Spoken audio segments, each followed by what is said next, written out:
আজ নিয়ে এলাম এক্কেবারে ঘরোয়া, সহজ আর খুবই মজাদার একটি পদ, কুমড়ো ফুল ভাজা। কুমড়ো ফুল শুধু স্বাদেই নয়, পুষ্টিতেও ভরপুর। এতে রয়েছে অ্যান্টিঅক্সিডেন্ট, ভিটামিন এ, সি, যা চোখ এবং ত্বকের জন্য খুবই উপকারী।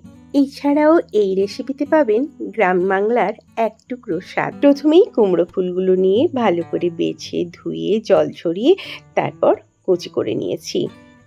একটা প্যানের মধ্যে অল্প সর্ষের তেল দিয়ে দিলাম কালো জিরে ফোড়ন। ফ্লেমটা লো রেখে আমি ফোড়নটা দিলাম। কালো জিরেটা ফুটে উঠলেই এখানে দিয়ে দিচ্ছি রসুন কুচি।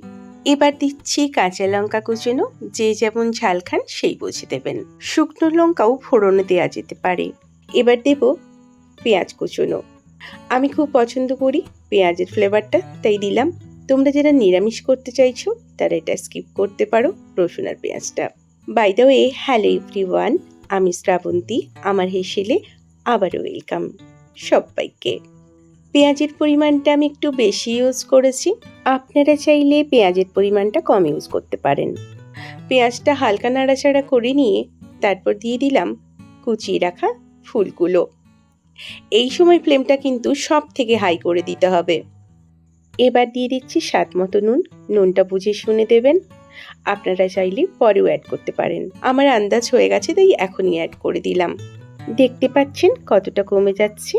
হাই ফ্লেমেই কিন্তু এটা করতে হবে, কারণ প্রচুর জল বেরোয় কুমড়ো ফুল থেকে।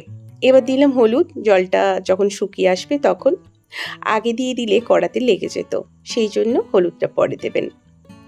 আমার ভাজা কমপ্লিট হয়ে গেছে প্রায়। গ্যাসের ফ্লেমটা অফ করে খানিকটা নারকেল কোড়া ছড়িয়ে দিলাম। ফ্রেশ নারকেল কোড়া নিয়েছি। ভালো করে মিক্সড করে নিলেই কিন্তু রেডি।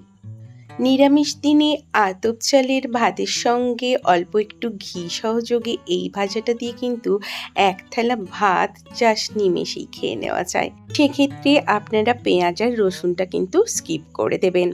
এছাড়াও রেগুলার ডেতে আপনারা অবশ্যই গরম গরম ভাতের সাথে প্রথম পাতে এই কুমড়ো ফুল ভাজার রেসিপিটা ট্রাই করে দেখুন। কুমড়ো ফুল ভাজার প্রেমে পড়তে বাধ্য হবেন আপনিও। আর রেসিপিটির প্রেমে যদি পড়ে থাকেন তাহলে অবশ্যই কমেন্ট করে জানান। আর সাথে পাশে থাকুন, সাথে থাকুন। টাটা।